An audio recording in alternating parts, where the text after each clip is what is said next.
Well, hey there folks, and welcome back once again to the Hop House. It's Eddie here, and guess what? It's time for another beer review, and it's going to be another virgin beer review.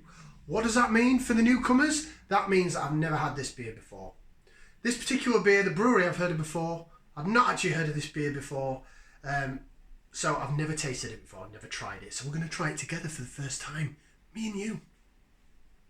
If you just found us here on YouTube, do me a favour, as I say at the beginning of every video, please like, share and subscribe to this channel. It's the Hop House. We like hoppy beer, we like good house music. We're on the beer side right now. Okay, so today's beer, I had a bit of a clear out a few days ago of my beer stash. It's down there, and I had to just sort some stuff out, and this was right at the back of one of my shelves. So I got this beer originally as part of my advent calendar. Last Christmas, so I've had it a fair few months now. I got it from lowcostbeer.com. They do sell beer that's either just about to come up to its best before date, beer that's after its best before date, or like excess stock from maybe closing down businesses and that kind of thing, stuff, or damaged things. I had something with a ripped label on, so a bar or somewhere couldn't sell it.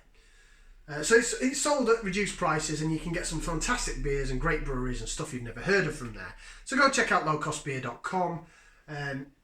What I will say, this is for people who are on a budget, right? So this channel is all about mainly stuff you can buy at supermarkets. Real ales, craft beer, hoppy stuff that you can buy from supermarkets. Because I don't really want anyone to start buying and paying £7 or £8 a can for some wonder beer that's a limited edition. It's sort of what's readily available, what's, affordable. That's the word I was looking for, affordable. Now, lowcostbeer.com, as I say, that's how they do their business, and their beer advent calendar, I've got 24 beers, I think it's about 40 quid or something, 45, free delivery. It was decent. There was quite a few lagers in there, craft lagers I've never tried before. It was pretty good. I was impressed.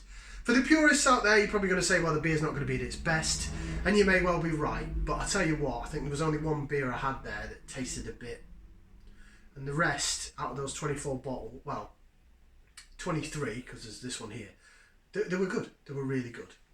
Right, you ready to see what we're going to do? It's been in my fridge for the last couple of days, and to be honest, I'm a little bit scared of drinking it because it's quite a strong one.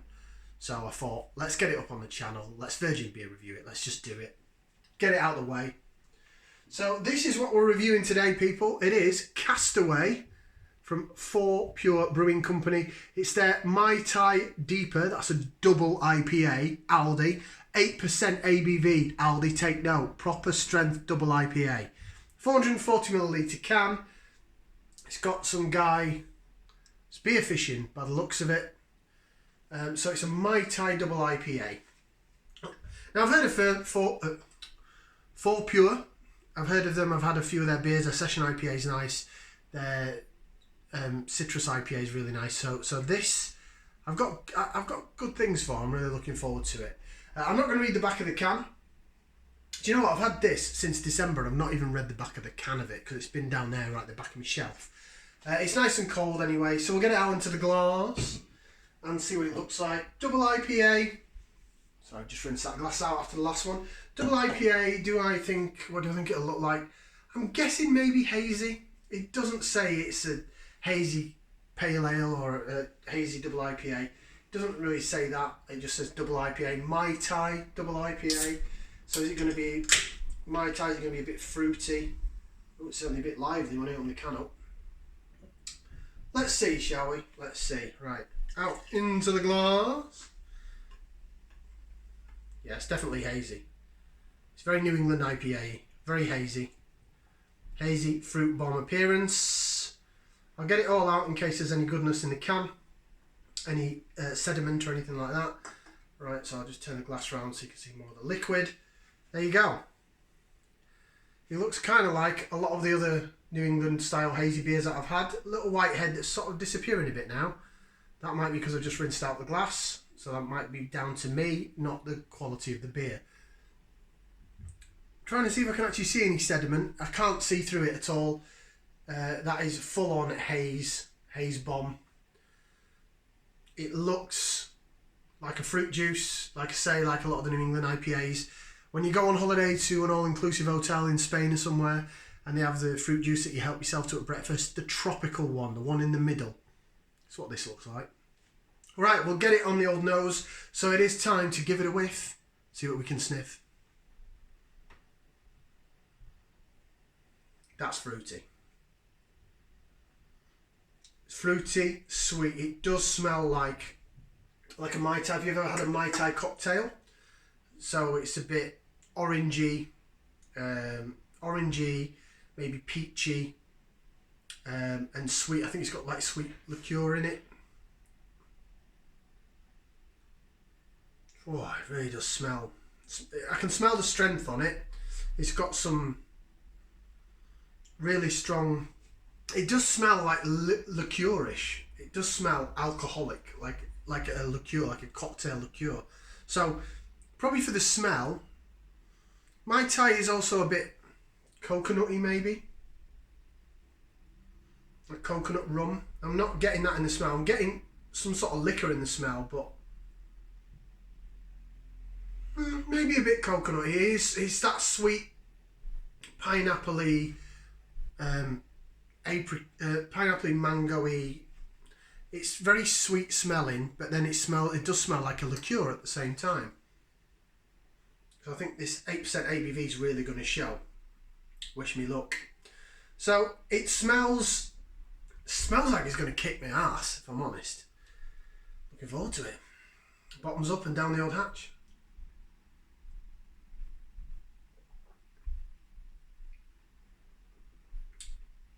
Now that, wow. Okay, so harking back to,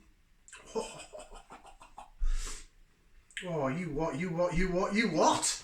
Right, so harking back to the Vocation Tropical that we did.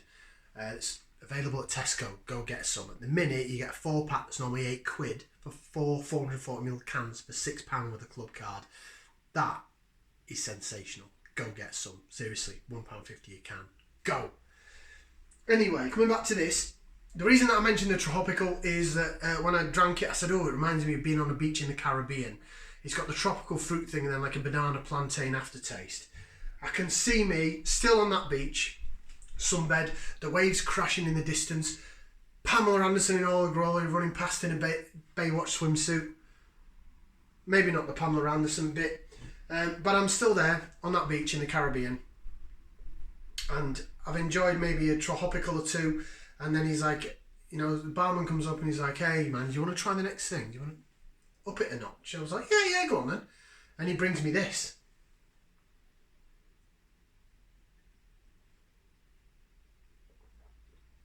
That's like summer. That's a summer holiday in a glass. Could stick one of them little umbrellas and a long straw in that. It's mango, pineapple, sweet. Does taste like there could be some sort of rum or liqueur or something in there. It really packs a punch. It really is quite what it says on the can, Mai Tai double IPA. Although it smelled initially quite alcoholic and strong in the liqueur thing, the dryness, it's sort of tart, fruity aftertaste, sip in the bowl. You know, you've got some tropical fruits in a bowl and the bits of the juice goes out and then you sip it and it's a bit tarty afterwards. That's what you get with the aftertaste, but it doesn't necessarily burn or anything. It goes down. Sometimes when you have a really strong beer, it warms you up inside and you're like, whoa, it's like I've just done a shot of Scotch whiskey or something. This doesn't have that. It's really drinkable for the 8%, which is very scary.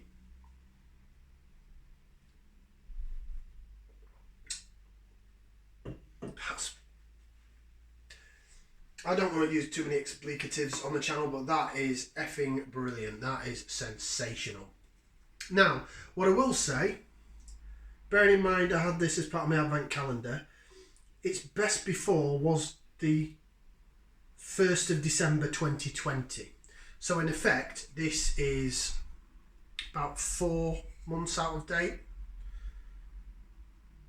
So, or 4 months, I don't want to use the term out of date, 4 months after its best before. It was canned on the 4th of June 2020. So if that's what it tastes like when it's 4 months past its best before, Christ knows what it'll taste like when it's at its normal. I don't pay attention that much to best before. Use by dates, you know, stuff you get on your fresh fruit and veg. Of course, I'm not going to eat anything after it says, but best before, you can argue the toss, I suppose. It's been down there. It's not been in any direct light. It's been bloody cold this winter, so it's been down there.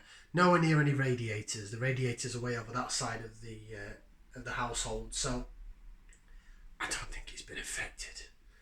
I think it's bloody great. Right, so what it says on the back: inspired by adventure, Castaway Mai Tai DIPA double IPA. Waves of tropical fruits and citrus set the tone for a hop-forward double IPA with an island paradise slant. Oats bring a creamy softness, which are layered with natural flavours of orange, almond and lime.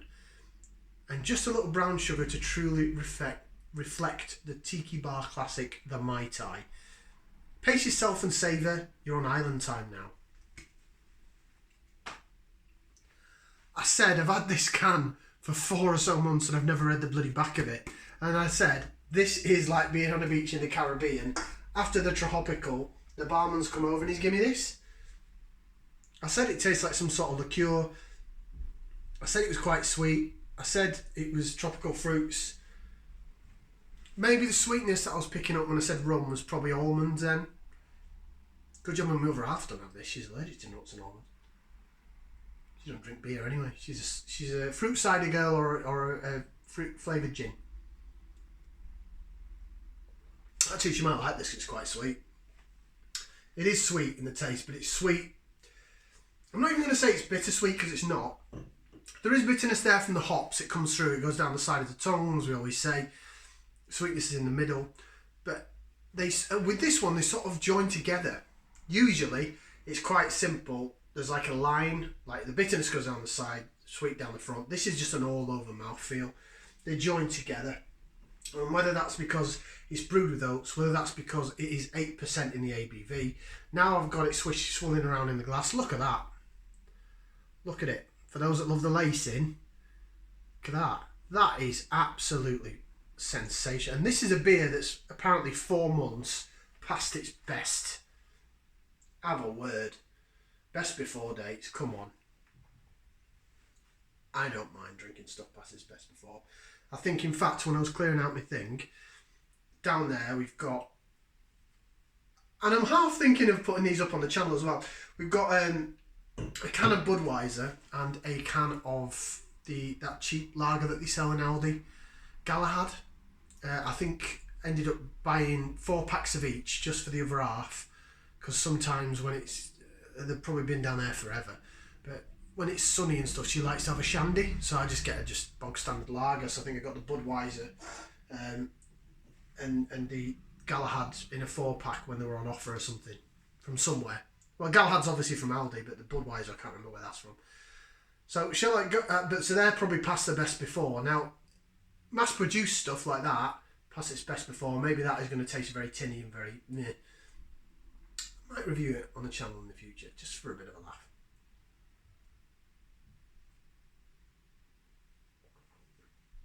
Okay. We're nearly 14 minutes in. I've been waffling enough. I'm going to give it 2 thumbs up. That is brilliant. Lowcostbeer.com, go check them out. I don't think they've got this up there anymore. But that was probably the surprise package out of my Christmas beer advent calendar, and the one that I saved because I was so scared of drinking it, and I don't know why. Well, I probably will in about half an hour when the actual ABV hits me. I'm going to just try to walk around the corner and stumble or something. But it doesn't taste like an 8% beer. It tastes like it's a liqueur. It tastes like it's a summer day. It tastes like I've had the tropical and I'm carrying on that beach.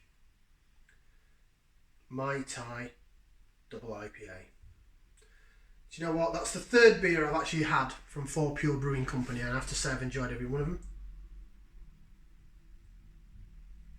And just have a quick look on the can. What did it tell you about the brewery itself?